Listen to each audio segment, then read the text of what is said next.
Rail जोगाजोग क्षेत्र में सांसद सप्तगिरी आनिछंती अभूतपूर्व विकास।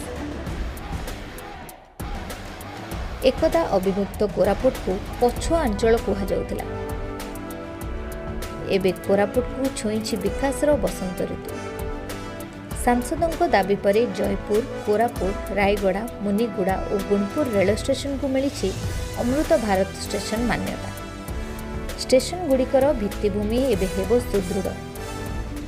प्रधानमंत्री गतिशक्ति योजना रे गुणपुर थेरुबल्ली रेल प्रकल्प सामिल हो पारिछि। लक्ष्मीपुर, थेरुबल्ली, अंबदला और जयपुर रे ट्रेन रहणी आरंभ होइछि।